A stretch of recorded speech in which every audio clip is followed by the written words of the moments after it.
ଆଜି ମୁଁ ଆପଣଙ୍କୁ ଏମିତି 5ଟି ଫିଲ୍ମର ନାଁ କହିବି ଯାହା ପୃଥିବୀର ସବୁଠାରୁ ଅଧିକ ଇନକମ୍ କରିଥିବା ମୁଭି ଲିଷ୍ଟରେ ଟପ୍ 5ରେ ଅଛନ୍ତି। ଅବତାର ଗୋଟିଏ ବିଜ୍ଞାନ ଭିତ୍ତିକ ଆମେରିକୀୟ ଫିଲ୍ମ ଯାହାକୁ ନିର୍ଦ୍ଦେଶନା ଦେଇଛନ୍ତି ଜେମ୍ସ କ୍ୟାମେରନ୍। 2009 ମସିହାରେ ଏହି ଫିଲ୍ମଟି ରିଲିଜ୍ ହୋଇଥିଲା।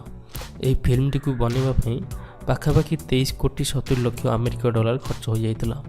278 କୋଟି 79 ଲକ୍ଷ ବ୍ୟବସାୟ କରି ବିଶ୍ୱର ସବୁଠାରୁ ଅଧିକ ଇନକମ୍ କରିଥିବା ଫିଲ୍ମ ଲିଷ୍ଟରେ ଏହା ପ୍ରଥମ ସ୍ଥାନ ଅଧିକାର କରିଅଛି।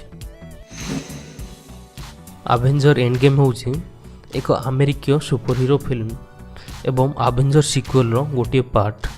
ରିସେଣ୍ଟଲି ଏବେ ଏହି ମୁଭିଟି ରିଲିଜ୍ ହୋଇଛି ଯାହାକୁ ଲୋକମାନେ ବହୁତ ପସନ୍ଦ ମଧ୍ୟ କରିଛନ୍ତି। ଏହି ଫିଲ୍ମଟିକୁ ନିର୍ଦ୍ଦେଶନା ଦେଇଛନ୍ତି ଆନ୍ଥୋନି ରୁଜୋ ଏବଂ ଜୟ ରୁଜୋ। ଫିଲ୍ମଟିକୁ ବନେଇବା ପାଇଁ ପାଖାପାଖି 35 କୋଟି 60 ଲକ୍ଷ ଆମେରିକୀୟ ଡଲାର ଖର୍ଚ୍ଚ ହୋଇଯାଇଛି।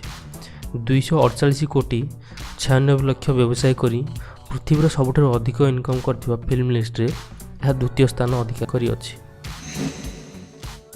17 ବର୍ଷୀୟ ଯୁବତୀ ରୋଜ୍, ଯିଏକି ଜଣେ ସମ୍ଭ୍ରାନ୍ତ ପରିବାରର ଝିଅ ଯାହାର ବାହାଘର ମଧ୍ୟ ଠିକ୍ ହୋଇଯାଇଛି। କିନ୍ତୁ ରୋଜ୍ ଯେତେବେଳେ ଟାଇଟାନିକ୍ ଜାହାଜରେ ଯାତ୍ରା ଆରମ୍ଭ କରିଥିଲେ ସେଠାରେ ସେ ଜ୍ୟାକ୍କୁ ଭେଟିଥିଲେ ଏବଂ ତାଙ୍କ ସହ ପ୍ରେମରେ ପଡ଼ିଯାଇଥିଲେ। ପରେ ଜାହାଜଟି କେମିତି ଦୁର୍ଘଟଣାଗ୍ରସ୍ତ ହୋଇଥିଲା ଏବଂ ଜ୍ୟାକ୍ ନିଜର ପ୍ରେମିକାକୁ ବଞ୍ଚିବା ପାଇଁ କେମିତି ନିଜର ଜୀବନ ଦେଇଥିଲେ, କାହାଣୀଟି ସେ ଉପରେ ନିର୍ଭରିତ। ଫିଲ୍ମଟିକୁ ନିର୍ଦ୍ଦେଶନା ଦେଇଛନ୍ତି ଜେମ୍ସ କ୍ୟାମେରନ୍। ଫିଲ୍ମଟି ତିଆରି କରିବାକୁ 20 କୋଟି ଆମେରିକୀୟ ଡଲାର ଖର୍ଚ୍ଚ ହୋଇଥିଲା।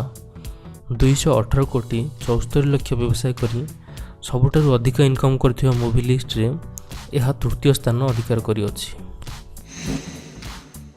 ଷ୍ଟାର ୱାର୍ ଦ ଫୋର୍ସ ଆୱେକେନ୍ ଗୋଟିଏ American science fiction epic film ଯାହାକୁ ନିର୍ଦ୍ଦେଶନା ଦେଇଛନ୍ତି ଜେ ଆବ୍ରାମ୍ସ। ଏହି ଫିଲ୍ମଟିକୁ ତିଆରି କରିବାକୁ 30 କୋଟି 60 ଲକ୍ଷ ଆମେରିକୀୟ ଡଲାର ଖର୍ଚ୍ଚ ହୋଇଥିଲା ଏବଂ 206 କୋଟି 82 ଲକ୍ଷ ବ୍ୟବସାୟ କରି ସବୁଠାରୁ ଅଧିକ ଇନକମ୍ କରିଥିବା ମୁଭି ଲିଷ୍ଟରେ ଏହା ଚତୁର୍ଥ ସ୍ଥାନରେ ଅଛି। ଆଭେଞ୍ଜର ଇନଫିନିଟି ୱାର୍ ଗୋଟିଏ ଆମେରିକୀୟ ସୁପର ହିରୋ ଫିଲ୍ମ ଏବଂ ଆଭେଞ୍ଜର ସିକ୍ୱେଲର ଥାର୍ଡ଼ ପାର୍ଟ। ଏହି ଫିଲ୍ମଟି 2018 ମସିହାରେ ରିଲିଜ୍ ହୋଇଥିଲା ଯାହାକୁ ନିର୍ଦ୍ଦେଶନା ଦେଇଥିଲେ ଆନ୍ଥୋନି ରୁଜୋ ଏବଂ ଜୟ ରୁଜୋ। ଫିଲ୍ମଟିକୁ ବନେଇବାକୁ 40 କୋଟି ଆମେରିକୀୟ ଡଲାର ଖର୍ଚ୍ଚ ହୋଇଥିଲା। 204 କୋଟି 83 ଲକ୍ଷ ବ୍ୟବସାୟ କରି ଏହା ସବୁଠାରୁ ଅଧିକ ଇନକମ୍ କରିଥିବା ମୁଭି ଲିଷ୍ଟରେ ପଞ୍ଚମ ସ୍ଥାନରେ ଅଛି।